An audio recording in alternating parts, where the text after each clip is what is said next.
Hi kids, welcome to Terry on Tuesday, coming to you here from the living room of lethargy. It's been a long road. It's been a good week, I think. Has it been a week? I can't remember. Since the Bloody Students Kickstarter was cancelled by me. I'm not going to go into all the reasons right now.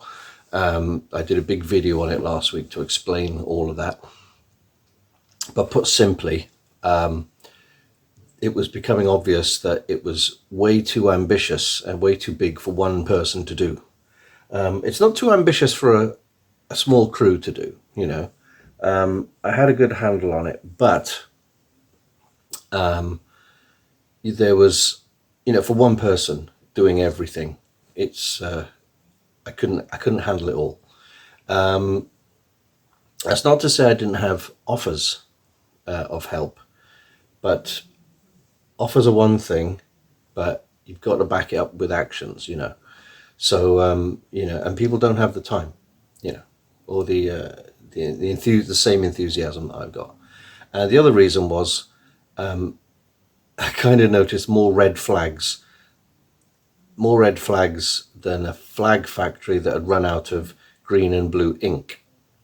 Anyway, it's a terrible analogy. Anyway, am I happier now that it's not happening? No. But am I happier because I got more spare time? Also no.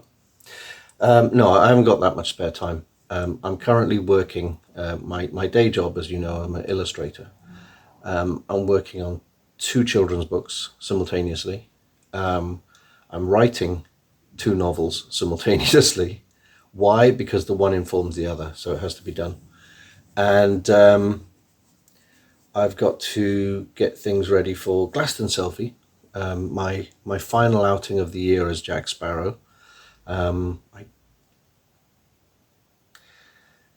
If you know anything about me, you know I've got a love-hate relationship with Jack Sparrow now. The suitcase is right in front of me down there, and it's been there since Birmingham, and I've got to do some maintenance on the suit.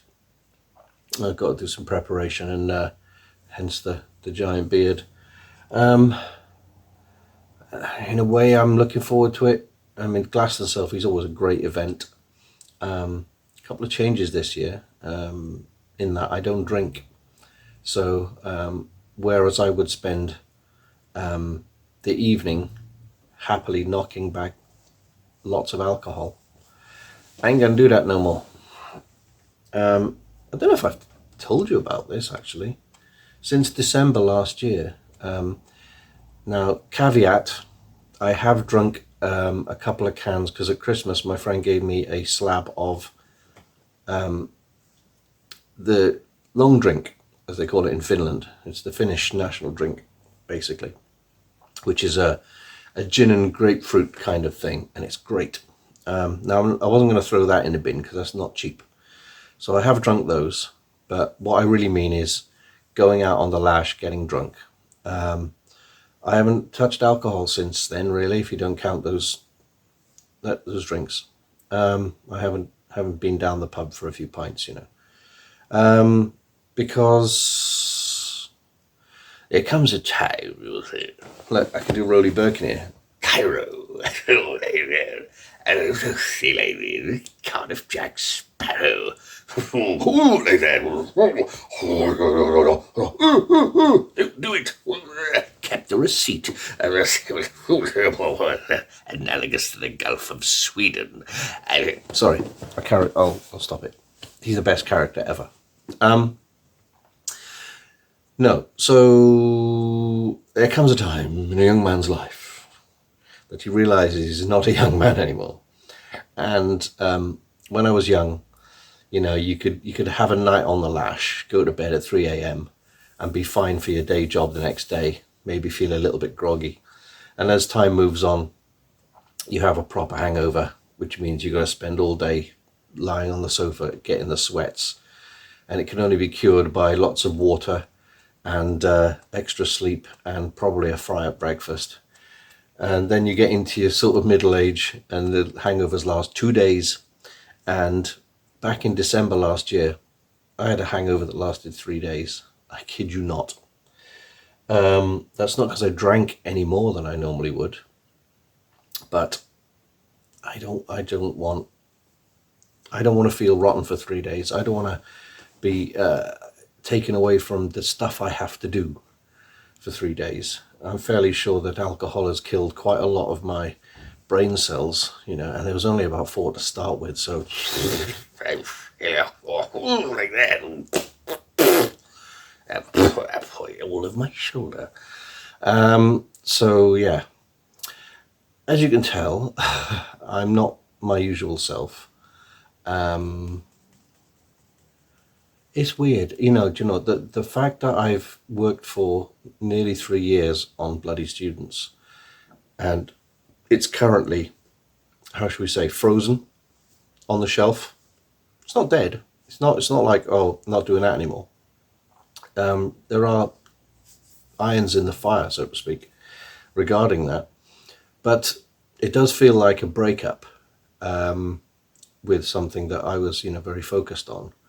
And I don't take breakups very well, even if I initiate them. I think a lot of my ex-girlfriends would be like, but you dumped me, you've got no right to feel bad. Oh yeah, I felt bad. Of course I do. I don't like it when anything, has to come to an end, that anything that was had potential, So, irons in the fire. Well,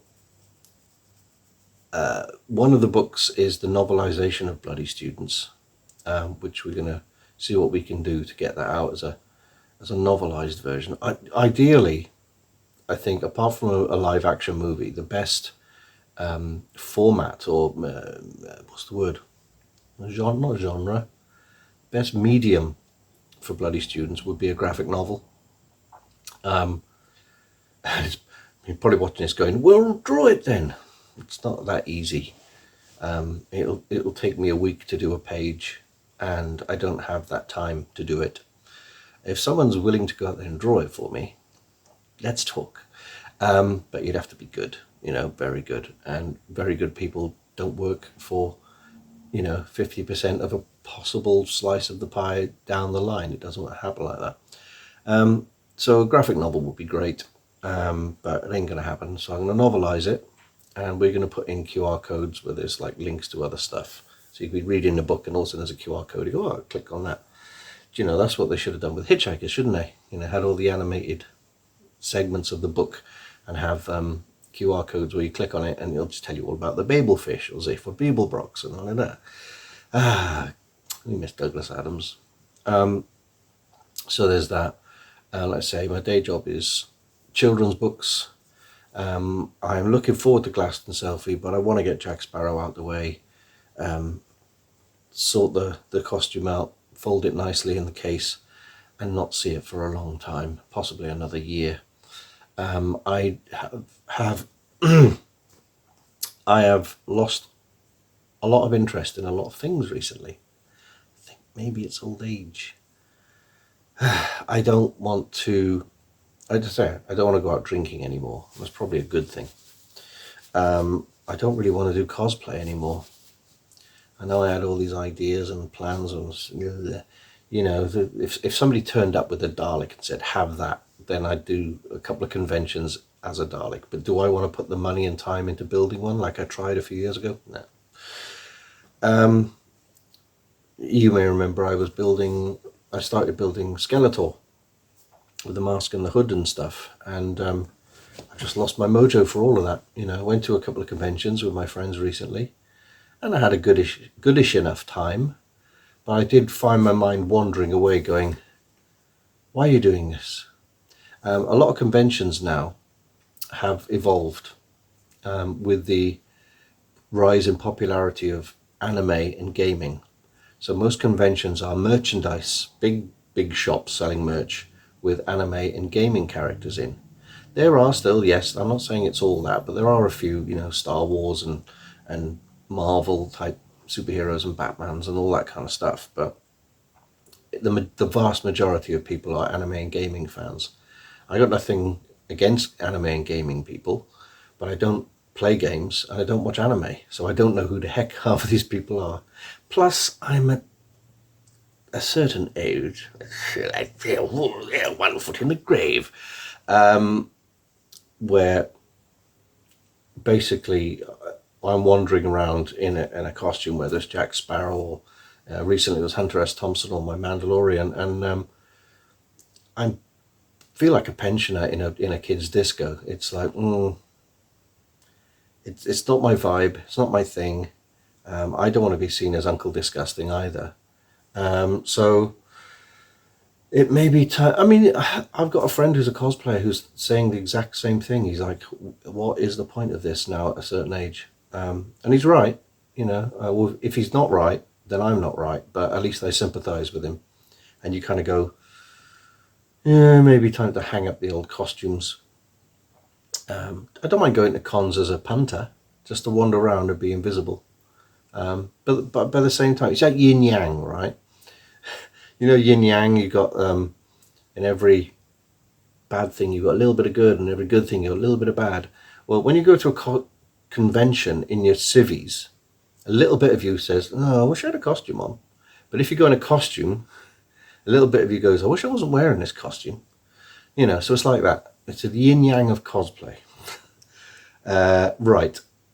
I don't even know why I'm doing this video. I think I just wanted to blurt something out on a Tuesday. And yeah. And blurt I have. So, what day is it? Oh, it's Tuesday. Tuesday morning. I'm recording this actually with very little editing. So I'm going to keep it under 15 minutes. I'm going to stop in a sec. Right. So I would just like to reiterate, anyone who did like and share the Kickstarter links for Bloody Students and put pledges in, because we would have made our £5,000 target easily. I'm really grateful for your support. Now, just so you know, I didn't receive a penny from Kickstarter. I cancelled the Kickstarter because I didn't feel that taking the money off people and not being able to deliver what I promised is a good thing, because it's not. I would only have let it run its course and took the money if I knew I could at least do what I promised in the Kickstarter, which is get all the rewards out and shoot all the footage needed for my film. But it became, it's not even a cost thing. It's more I've got two hands and that's it. I don't have enough hands or enough brains or eyes to do it all. And I don't have a proactive production team around me. So that's why I decided to say, whoa, slow down there, cool your jets. But that's not to say the film won't get made. I don't know when it'll get made. Who knows? Maybe I've got to meet more people. But these things are all in motion all the time. Right, I better start my work. I got up early this morning. My sleep pattern's all over the place. That's why I'm really tired. And I've got to do some writing as well today. So with that all said, likey, subscribey. Oh, sorry, I'm still trying to keep this under 15 minutes. Just hit 300 followers. I just hit 300 followers. I'm really happy about that, because the 300th follower is someone I only know online as a username called Bins. And they subscribed to me because I was on a Twitch stream, which is hopefully going to be a regular thing, from my new favorite artist, Jude Pearl, who's a singer, comedian from Melbourne, Australia. And she's absolutely amazing. I bought her entire discography, and it was great to see her on Twitch. And she sung songs. I suggested she sing a Billy Joel song, and she sang Just the Way You Are. And she's talking to all the people on the chat and stuff. It really makes my day. I've been on 2 chats so far with her, and she's great. And one of the people in the chat was someone called Bins, who was asking me questions and stuff. And they said, "Oh, go subscribe." So thank you to Bins, whoever you are. And I've hit 300 subscribers, which is nothing compared to most people, but I'm very happy. Anyway, with only 10 seconds to go, I will say, take care now. Bye-bye then.